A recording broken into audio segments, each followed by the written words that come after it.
కానీ ఆ తర్వాత ఫంక్షన్కి వెళ్ళాలంటే ఇబ్బంది వెళ్ళేవాడు కాదంట రామారావు గారు. కొడుకు చచ్చిపోయాడనే బాధతో ఉండేవాళ్ళు అంట చాలా కాలం. మా పెళ్ళికి కూడా రాలా, మా పెళ్ళికి కూడా వస్తారనుకున్నారు కానీ రాలా. అంటే 1 year కూడా అవ్వలేదు ఇంతలే అని చెప్పి రాలేదండి. తిరుకుమార్ వచ్చారు, వెంకటరామ గారు, త్రివిక్రమ్ గారు అంతా వచ్చారు. అంటే ట్రీట్మెంట్ లేదా మసూచి చేత అంటారు కదా, ట్రీట్మెంట్ లేదు అప్పుడు. రాయలూరు వెళ్ళారు, అన్నీ చేశారు, ట్రీట్మెంట్ అన్నీ చేశారు. తను అమెరికా తీసుకెళ్ళాను. నోరి ఆయన దత్తాత్రేయ లేడు, ఆయన దగ్గరే ఈమందట నాకేదో కావట్లేదు, మీరన్నా రామారావు గారితో చెప్పి ఒక మంచి హాస్పిటల్ కట్టించవచ్చు కదా హైదరాబాద్లో అని. అప్పుడు ఓకే అన్న, అప్పుడు కట్టారు. ఇది అప్పుడు చేశారు.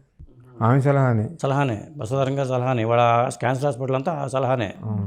క్యాన్సర్తో చచ్చిపోయింది కాబట్టి క్యాన్సర్ హాస్పిటల్ పెట్టి కొంతమంది తగ్గించాలని. మరి లాస్ట్ సంతానం ఏంటి డిఫెక్ట్? లాస్ట్ సంతానం ఇదే కదా, జయశంకర్ కృష్ణ. అదే ఆ తర్వాత ఆడపిల్ల పుట్టి చనిపోయింది. ఆడపిల్ల పుట్టిందా? చనిపోయింది. పుట్టిన తర్వాత చనిపోయింది. మొట్టమొదటి మగబిడ్డ ఒక అతను పుట్టి చనిపోయాడు. ఆ తర్వాత రామకృష్ణ పెద్ద అతను 16 వయసు వచ్చిన తర్వాత మొత్తం ఎంతమంది అయ్యారు? అవును, 14 మంది అవుతున్నారు. 15 మంది. 15 మంది అవుతున్నారా? అయినా చాలా స్ట్రాంగ్గా ఉండేదండి మనిషి. కూడా ఎరగరా ఇంతమంది కని పెంచి ఇంతమంది ఆడపిల్లల రోజు చూసి ఉమ్మడి కుటుంబంలో తిరుకుమరావు గారి భార్య, వాళ్ళ మరదళ్ళు, వీళ్ళు అంతా ఉండేవారండి ఇక్కడ. వీళ్ళందరినీ సంజాయించుకునేది. రామారావు గారి దగ్గర ఒక కంప్లైంట్ చెప్పేది కాదండి. ఆయన ఎప్పుడో పొద్దున్నే వెళ్ళి రాత్రి వస్తే మళ్ళీ కంప్లైంట్ మొదలెడితే ఒకసారి అంటారు, 2సారి, 3ఓసారి ఇదేనా అంటారు కదా అని ఎప్పుడు కంప్లైంట్ ఇచ్చేది కాదు. అది ఏదైనా ఉంటే మేము ఇద్దరిని సంప్రదించుకునేవాళ్ళం. అంటే నా దగ్గర మాట్లాడడంతో ఆమె బరువు తగ్గేది.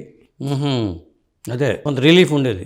అందుకే నన్ను అక్కడ ఉన్నామంది. అమెరికా హెచ్ఐఎల్ వద్దు, నా దగ్గర ఉండు అని చెప్తే ఉండిపోయాను అన్నమాట. కానీ అంతమందికి ఇంకా చుట్టాలు పట్టాలు వస్తూ ఉంటారు రామారావు గారు అంటే. అంతమందికి వంటలు చేయడం పెట్టడం అంటే చాలా రిస్క్ కదండి అసలు. అదంతా ఆ ఇంట్లోనేనండి, బజులా రోడ్లో ఉన్న ఆ ఇంట్లోనే జరిగేదా?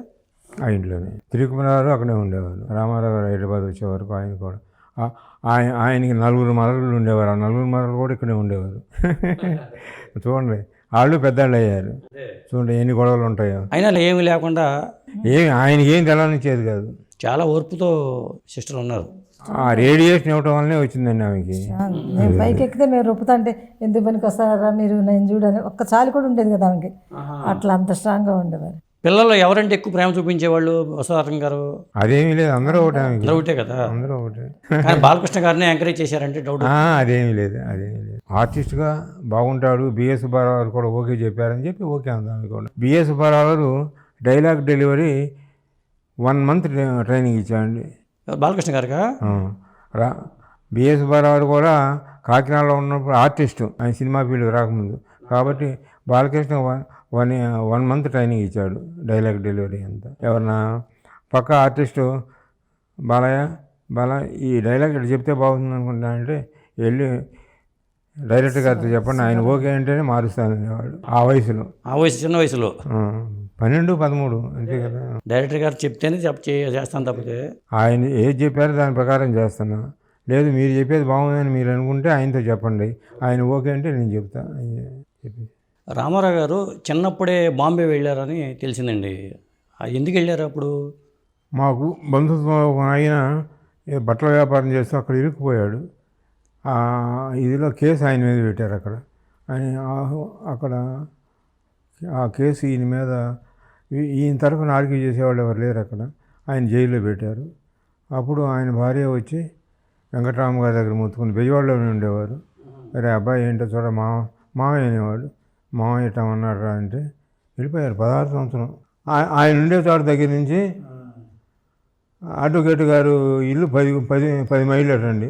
రోజు 10 మైళ్ళు వెళ్ళి 10 మైళ్ళు వచ్చేవారు. మొత్తం నెల రోజులు ఉండి ఆయన విడిపించుకొచ్చారండి. ఆయన 16 ఏట అంటే అంత 10 మైళ్ళు నడిచి వెళ్ళటం అంటే మాటలు 10 మైళ్ళు నడిచి వెళ్ళేవాడు. డబ్బులు ఖర్చు పెట్టాలి కదా. అదే ఓకే. అంటే డబ్బుల విషయంలో కూడా జాగ్రత్త పడేవాళ్ళు. ఇప్పుడు గుంటూరులో కాలేజీకి వెళ్ళేవారా, వెళ్ళేటప్పుడు పొద్దున్నే ఫ్లాస్క్లో టీ తీసుకెళ్ళేవారు ఇక్కడ నుంచి. అక్కడ లంచ్ అక్కడ తెలిసిన వాళ్ళ హోటల్స్ ఉన్నాయి, అన్నీ ఉన్నాయి. ఎక్కడ ఎవరిదో హోటల్కి వెళ్ళి భోజనం చేయడం కానీ మధ్యాహ్నం ఆ టీయే తాగి రాత్రి వచ్చి భోజనిసేవారు. మళ్ళీ 10 గంటలకు చెప్పాను కదా. త్రికుమార్ అక్కడ ఉంటే ఆయన పిలుచుకుని వచ్చి చేసేవారు. అంటే బయట తినడం అసలు అలవాటు లేదు ఆయనకి. అసలు అలవాటే లేదు.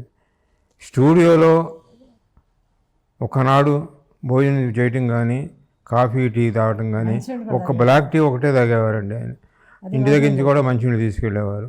లంచ్ అంటే ఇంటి దగ్గరే చేయాలి, అది తమ్ముడు గారితో కూర్చొని చేయాలి. ఇంకొకటి అండి, 1952లో రాయలసీమ దీనికోసం నిధులు సమీకరణ చేశారంటున్నారు.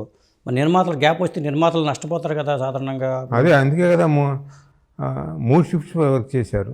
3 షిఫ్ట్స్ వచ్చిన తర్వాత మార్నింగ్ దగ్గర దగ్గర 4 రోజులు నైట్ ఎవరికి ఇబ్బంది పెట్టుకోకుండా అందరూ ఫినిష్ చేశారు. అప్పుడే అలవాటు అయింది దానికి, కుర్చీలో కూర్చొని నిద్రపోవటం.